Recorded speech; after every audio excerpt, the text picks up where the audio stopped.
Well, I grew up in a family where there was a lot of addiction. There were no good male role models. I never met my biological father until I was 14. I had a stepdad from the time I was 5 till 13 that was very verbal abusive. He got a little carried away on the discipline. My mom finally left him because he was going into my older sister's room at night and touching her. So I always wanted to be a good dad, but I just didn't know how. I started drinking at a very early age. That was kind of okay at our family reunions and stuff like that, and I really enjoyed being drunk. My first daughter was born in 1994, and I immediately abandoned her because I wanted to marry someone other than her mom. I got into that marriage, but I just didn't know how to be married. I didn't know what a man was supposed to do. I have the man that I call my dad. He married my mom when I was 16, but it was kind of too late. I was already on my own path and really didn't accept him into my life. My first marriage didn't last. I didn't know how to be alone, so I jumped into a second marriage. And within that time, I tried methamphetamines one night on a drilling rig for the first time, and that completely changed my life. So I wrecked the second marriage pretty quick. My addiction got pretty bad. You know, like I said, I always wanted to be a good dad, but my addiction was pulling me away from my kids. I think the only happy times in my life during that time was when I could make my kids laugh and hang out with them. But my addiction started getting so bad, I was even getting high, you know, when they were with me. But when the meth started taking over, it turned me into a liar. I was very manipulative. And when you lie to everybody every day, you just get to where you can't look in the mirror anymore, and you start hating yourself. And when you don't love yourself, you don't make good choices for yourself. You let yourself get into situations that normal people don't let themselves get into. I just never knew back then that before you can love anybody or take care of anybody or lead anybody to a good place, you have to be able to do that for yourself. And I never had those feelings for myself. But when I started pouring myself into my addiction, I was also in a very toxic relationship with a very toxic female. There was a lot of verbal abuse as far as the way she treated me. And when you're a man, you don't tell anybody about that because you're a man, you know, and you grow up hearing that sticks and stones may break your bones, but words will never hurt you. And that's a lie. But in this relationship, I started growing a hate towards her and a hate towards myself for putting up with it, and a hate towards myself for not being able to get clean, not being able to be the dad that I always wanted for myself, for my kids. And on October 13th, 2014, I was just so empty and cold and miserable and full of hate. I saw the stock and barrel off a 20 gauge shotgun, and I was gonna kill me and her both. The night that I was gonna do it, I reached into the back seat to get that shotgun, and when I set it in the floorboard to get shells to load it, the shotgun went off and shot a hole right through my hand. And at the time, I couldn't even commit suicide right. You know, that's how much of a loser I was. And it was just sad because, you know, God had given me the 4 best kids anybody could ever ask for, and even that night, it just didn't mean nothing to me. And when I got out of the hospital, I poured myself even further into the addiction. I started moving large quantities of methamphetamines from California back to Texas. I got involved with the cartel and with the banditos, and I was involved in some violent stuff in California, and just couldn't believe that I just didn't know who I was anymore. And it's just hard to explain how lost I was and empty, and life just didn't mean nothing to me anymore. You know, my kids were growing up. I felt like I had missed a lot of good stuff, and just really blind to the truth. On May 31st, 2015, I got pulled over by the Level End Police Department. It was a directed traffic stop from the DPS Narcotics Division. The U.S. Bureau of Customs and Borders were involved, and when I was sitting in jail that night, I mean, all the hate, all the just emptiness, it increased even more and more. And you hear people talk about wanting to be dead and suicide stuff, and there's no words for just not wanting to be here anymore. Immediately, my older sister, who's always been, in my opinion, a Jesus freak, started coming to visit me. When I was sitting in jail, there was some guys that were kind of Jesus freaks too. They started talking to me about God a little bit, but I just always thought, well, that's not my thing, because when you ask somebody to believe in the Bible and read the Bible, you're asking a lot. But it had done good things for my mom and my sister, so in jail I decided that I would give it a shot. I wrote a church in Level End to see if they would send me a Bible, and they sent me a Bible on September 8th, 2015.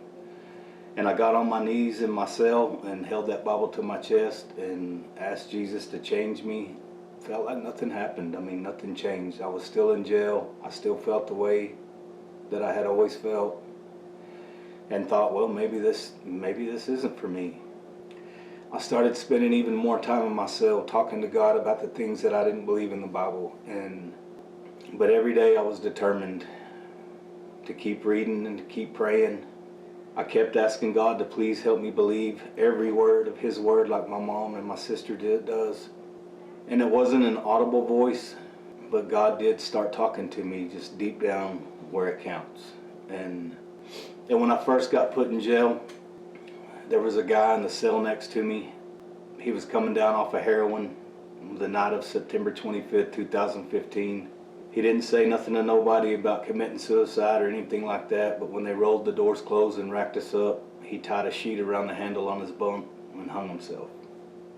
When the guards found him and drug him out in the day room floor, it's like God let me see what I had been trying to do to myself. And I got to see what it's like to commit suicide and to take any chance of a comeback away from you. I just decided when they were trying to bring him back to life that I wasn't going to do that to my kids. I mean, I was going to start taking care of their dad. Also around this time, I got sentenced to 40 years in TDCJ, and I was pretty upset about that. My mom was excited because she said that that's God's number. My lawyer told me that I would have to do at least 7 years of that, and my mom got excited about that too, because that's God's number of completion. It wasn't too long, you know, in county jail, before they rack you up at night, all the Jesus freaks will go in the corner and pray. And I mean, I was holding hands and praying with guys that I used to sell dope to. And being in the worst situation of my whole life, on the way to prison with a 40-year sentence, I started feeling more alive than I think I'd ever been before. I got transferred to my transfer facility from Fort Stockton, Texas. I put in a request to go to the faith-based dorm. Man, there were guys in there that were just praying big things about their lives, their kids. It's like that was the most hopeful place that I had ever been in my whole life. I just started forgetting about the violent stuff that I was involved in. I was convicted in 2009 of stabbing a guy, and I carried that for a long time, and it's like all that stuff started shedding away from me. I was really involved in my Bible classes. I got asked to teach a Bible class. I got asked by the chaplain if I would put together a sermon and preach during church, and I told her no way, there's no way I'm getting up in front of 50 or 60 inmates and preaching. On November 13th, 2016, I got up in front of 104 inmates and I preached a sermon that was titled Called. And for the first time in my life, I had purpose. I continued to do skits and to preach, and I started getting to see my kids, and it felt so good to have a clear head and sobriety but purpose. I had purpose.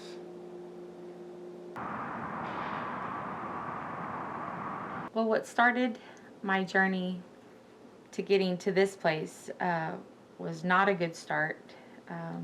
It started at a very young age, where I was raised by two amazing parents who worked hard and always did their best to raise my sisters and I the best way that they possibly could. I had a loving home, but my parents worked hard and they worked a lot. So they were absent a lot, and somewhere in that that happening at a very young age, I was sexually molested by my uncle, which is my mom's brother. And for a long time, I didn't tell anyone, and I just lived with the shame and the torment and the guilt of what that meant.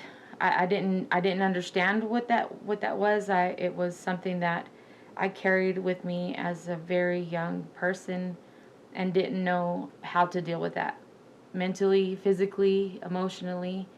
So the only reasoning in my head that I knew to do was just to live in a constant state of fear. So as I grew up, I became very rebellious and very angry, and and a lot of that anger and rebellion was towards my mother. At the very young age of 15, I met the father of my children, and I ended up pregnant at 15.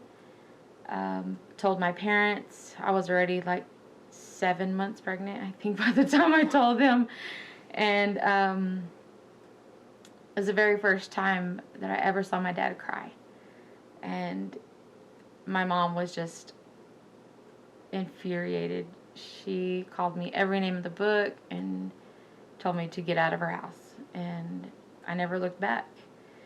And I've been gone since I was 15.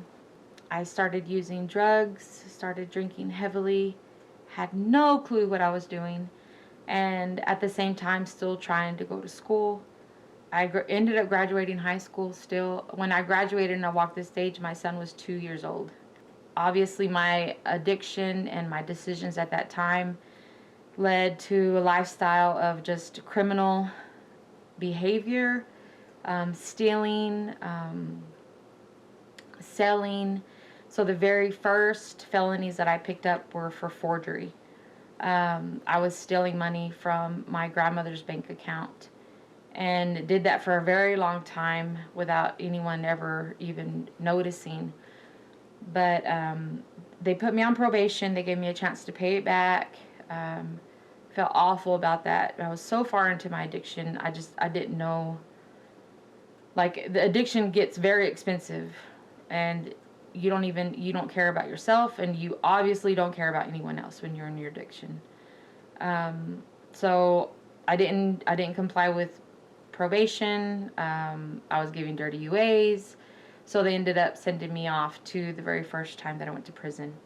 I've been in and out of prison 4 times. This last time was my 4th time. In my addiction, the crazy lifestyle that I lived was just absolutely reckless, absolutely dangerous. Didn't care about the lives that were being affected by my choices. Didn't really care about the consequences that I could face getting caught for stealing or for using. The promiscuity that comes with it also is just a careless lifestyle, degrading myself because I didn't understand what my value was or what my worth was at that time. But I was tired, and I've always known that I was intended for something more. So when I got out this last time, I went into a 15-month discipleship program for women called the New Legacy Home. I just graduated in January of 2023. I work for Church on the Rock, which is one of our churches here in Lubbock, Texas. I work at the Lubbock Dream Center, which is a campus for Church on the Rock. It's our outreach campus. And I absolutely love my job. I get to work with people that have come from all walks of life. We have every character that you could ever imagine will walk into those doors at the Lubbock Dream Center. Homeless people, people that are just down and out, people that are just getting out of prison, that just need a safe place to come and drink coffee, or if they need food or a free haircut on Mondays or clothing. We have people that come in and take their GED there at the Dream Center as well. I mean, I'm so thankful and so grateful. Like, God is so good. Like, but all He just wanted me to be that willing person to be like, okay, Lord. And amazing doors of opportunity have opened for me. Not just being part of staff on Church on the Rock, but also now I'm on staff for Freedom in Jesus Ministries, which is a ministry that goes back into the prisons and disciples to the prisoners that are incarcerated. And I feel like I'm living like a dream sometimes. I feel like I have to pinch myself to be like, am I really living this out today? Like, are you really using me like this, Lord? Because I can remember being incarcerated so many times, just sitting there and watching these volunteers come in, and my heart would start to beat really fast. And I just knew, I was like, one day that's going to be me.